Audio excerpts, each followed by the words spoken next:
que é o seguinte, a gente começa a ver, né, nesse momento agora, e isso já deve ficar claro para todo mundo, que não existe mais, né, na história da arte, uma coisa que existia, sei lá, até talvez o barroco no máximo, que é uma coisa assim, ó, isso meio que já era uma coisa meio transitória, né, mas a gente podia, de alguma forma ou de outra, demarcar um pouco, ó, a arte medieval, estilo internacional, vai desse período até esse, desse ano até esse, aí depois já começa o Renascimento, e aí depois acaba o Renascimento, começa o Barroco, e depois acaba o Renascimento, começa o Maneirismo, aí termina o Maneirismo, começa o Barroco, etc. Agora não tem mais isso, né? E a gente já começa a ver estilos de arte, mesmo que funcionam em oposição, coexistindo, né? E, em certa maneira, o neoclassicismo e o romantismo, eles podem, inclusive, ser vistos como dois gumes da mesma faca, né, ou duas faces da mesma moeda, apesar de opostos, de trazerem valores diferentes, compartilham ali o mesmo tempo.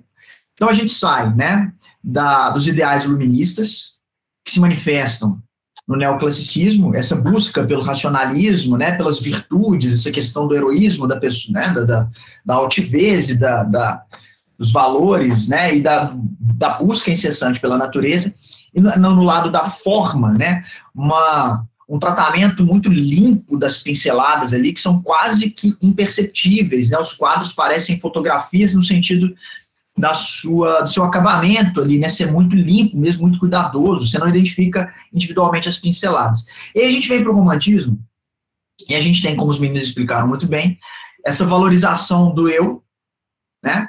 Então não é mais... A gente tem um patriotismo e tal, essa questão política ela vai aparecer de uma forma diferente, mas é muito mais de uma questão emocional agora, e tem um distanciamento dessa questão cientificista e objetiva, pragmática que o neoclassicismo traz. Então as emoções, a imaginação, a subjetividade e até mesmo, de certa forma, assim, em algumas obras, o subconsciente começam a aparecer, em oposição aos valores mais pragmáticos que a gente tinha no neoclassicismo. E aí é importante entender o contexto histórico, né? Porque a gente tem a Revolução Francesa, em 1789, e aí os revolucionários cortam a cabeça do rei Luís XVI. A bandeira da França era o brasão de Bourbon, o brasão da Casa de Bourbon, praticamente, né? E aí tem algumas variações com o brasão no fundo branco, o brasão no fundo vermelho e tal, mas em essência é isso daqui, que é a bandeira da França nesse momento.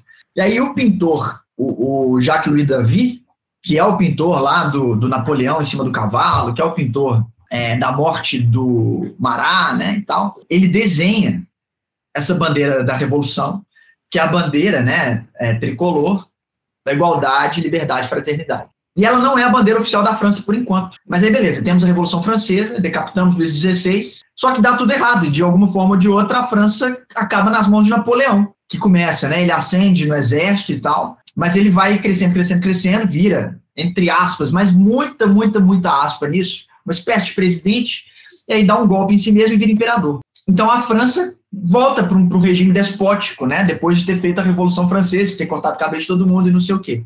E aí a gente vem com o romantismo, que é também caracterizado, né, por um exagero de eventos reais e uso da metáfora. A liberdade guiando o povo é maravilhoso, de fato, esse quadro aqui é um espetáculo. Isso daqui é 1830. A gente não fez a Segunda Revolução Francesa ainda. Nesse momento na história, a bandeira da França é, de novo, o brasão de Bourbon, porque Napoleão é exilado, eles conseguem se livrar de Napoleão, mas volta Luís XVIII, volta para a monarquia. E aí, os revolucionários franceses, isso de fato era uma realidade, e aí o Delacroix, ele vai tentar fincar na realidade essa imagem aqui, colocando, né, a lateral da Catedral de Notre Dame lá atrás, está lá no fundo do quadro, né? E os revolucionários aqui, que é gente do povo, né? A gente tem aqui um operário de fábrica, né? Tem aqui um burguês, provavelmente um comerciante e tal. E a liberdade aqui, ela é uma metáfora, igual a Estátua da Liberdade nos Estados Unidos não foi uma pessoa real que existiu, aqui no quadro também não é, mas é até uma coisa que a gente começa a ver na arte a partir daqui, né? E aí já partindo para a iconografia, uma questão de simbolismo. É a mulher que representa a liberdade,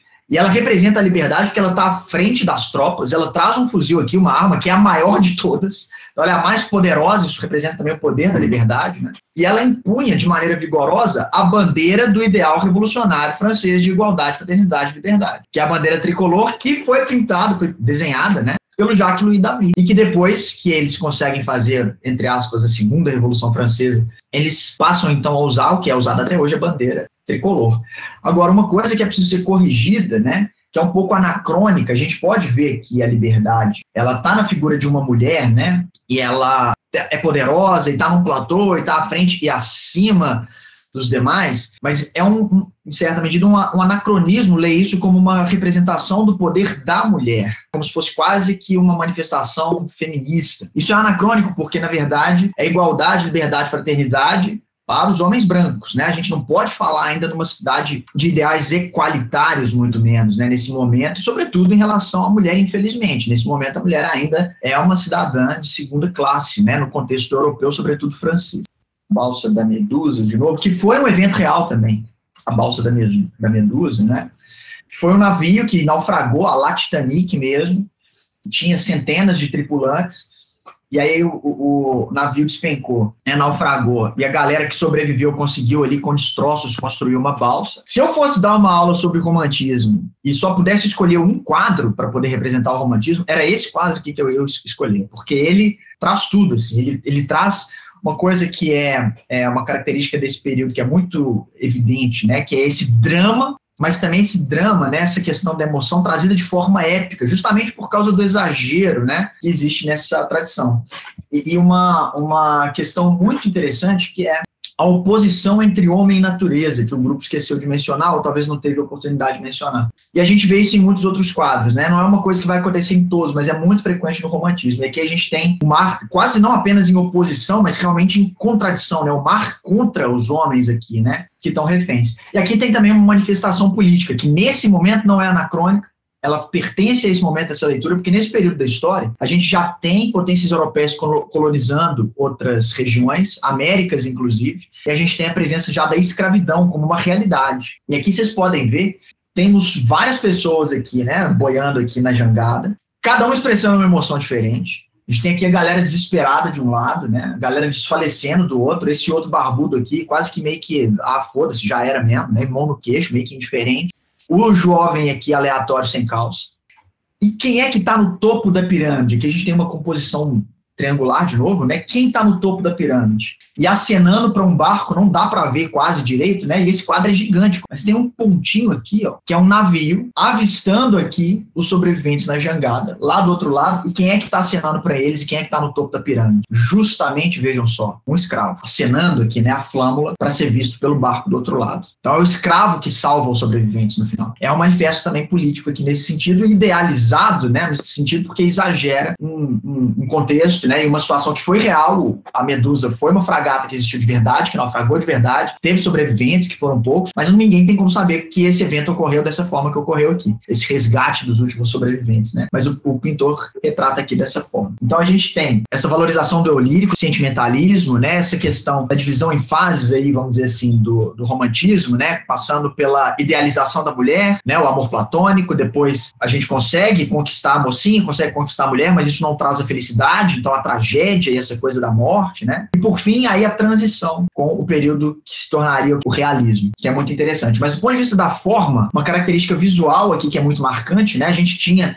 no neoclassicismo as pessoas muito impostadas, né? Muito posadas, aquela coisa da virtude, a obra muito mais regular do ponto de vista da composição, e no romantismo as obras visualmente muito mais caóticas, né, mais épicas até, com esse exagero, né, quando a gente fala, por exemplo, na Liberdade conduzindo as tropas ali, uma coisa bem épica, bem heróica, né, romantizada literalmente, e aqui na Balsa da Medusa, idem, com as águas muito, né, turbulentas ali, ameaçando os sobreviventes e tal. E do ponto de vista formal, destaca muito nitidamente em relação ao neoclassicismo é a qualidade das pinceladas. Aqui a gente consegue ver as pinceladas de uma maneira muito mais clara, porque o artista não tem tanta preocupação de escondê-las, né, de emendar uma pincelada na outra, como existia no neoclassicismo, porque era quase uma regra, né, academicista desse momento, e os românticos eles tentam romper com essa questão da regra, das amarras, e existe uma distribuição atmosférica um pouco mais sublime, mais sutil, né, com as pinceladas mais soltas, no caso das pinturas românticas. O Napoleão quando ele assume o poder, né, ele começa a usar da pintura como propaganda, e ele gosta muito do estilo neoclássico, né, por causa dessa questão do heroísmo, do patriotismo de uma forma muito virtuosa e tal. Ele usa muito como propaganda, né, encomenda pinturas. A gente lembra dele lá liderando as tropas, né, em cima do cavalo, maior que o cavalo e tal. E aí vem o romantismo e começa a valorizar o eu em detrimento do coletivo, né? Agora sou eu, e eu luto, até luto pela pátria, mas é porque isso vai trazer benefícios para mim, eu que sou ralé e tudo mais, né? E, enfim, lutar pela pátria significava ser revolucionário para os românticos e não ser pró-governo, entre aspas, pró-Napoleão nesse sentido. Napoleão odeia o romantismo, ele odeia. E o que ele faz? Ele bane.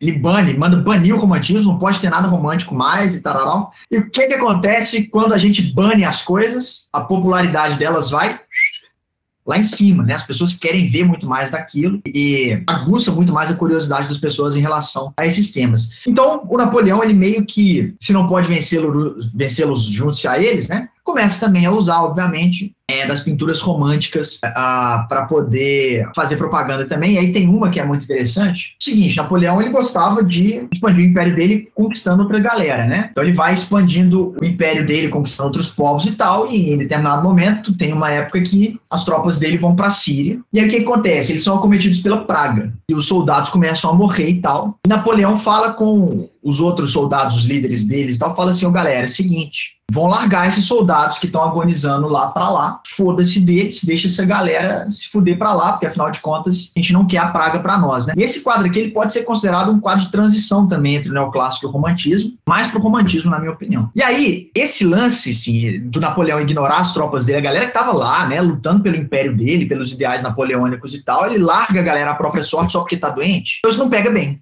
Essa notícia corre, chega, né, em Paris e tal, e pega mausaço. Então Napoleão encomenda esse quadro aqui pro Antoine Jean Gros, encomenda essa pintura para mostrar um momento histórico, que é as tropas dele na Síria, lá em Jaffa, com um exagero romântico, porque Napoleão não vai para lá. É tipo uma fake news na tora, assim, ele manda esse quadro aqui como se ele estivesse lá, ele tá aqui, e aí a gente vê os outros soldados dele aqui, os outros líderes do exército, de mão na boca e tal, usando máscara, entre aspas, com medo de se contaminar pela praga, mas Napoleão é tão foda, ele é tão foda, que ele não apenas está ali próximo dos doentes, como ele mete a mão na ferida aberta do sujeito. Ele é tão foda que ele não vai se contaminar, né? Histórico de atleta. Para mostrar, então, para as pessoas em Paris, que ele não apenas esteve presente, como ele pessoalmente cuidou dos doentes. Então a gente tem algumas características românticas, como essas que eu falei, algumas características também neoclássicas, né? Temos a questão da oposição na composição, aqui os médicos, né, cuidando dos outros doentes do outro lado, e não são médicos quaisquer, são médicos muçulmanos, né, que trazem outra característica importante que a gente vê nas pinturas românticas, que é a figura do exótico. Importante ressaltar que é um exótico de acordo com os olhos de Paris, dos pintores franceses. Não necessariamente um exótico real, não necessariamente o Gros conheceu ninguém muçulmano na vida real. Ele está pintando aqui de acordo com o que ele imagina que sejam os médicos muçulmanos. Então a gente tem a figura do turbante, né? É um exemplo do que seria hoje lido como uma apropriação cultural, mas não é uma leitura que a gente pode fazer de maneira temporalmente correta, né? É uma leitura anacrônica, mas é análogo ao que a gente entende hoje como apropriação cultural. E a gente tem características orientais aqui, né? Como o arco aqui, que seria um arco islâmico, né? Os outros aqui também a mesma coisa, né? E arquitetura muçulmana aqui também. Mas o Gros provavelmente nunca pisou na Síria. Ele não sabe de fato como é essa região, né? Mas ele está pintando como ele imagina que seja. Então também característica romântica aqui nesse sentido. Enfim, só para fechar, né, para lembrar dessas características aqui, falar desse uso também propagandístico da pintura romântica, mesmo por Napoleão, que não gostava desse estilo, chegando a bani-lo, né, antes de ser exilado.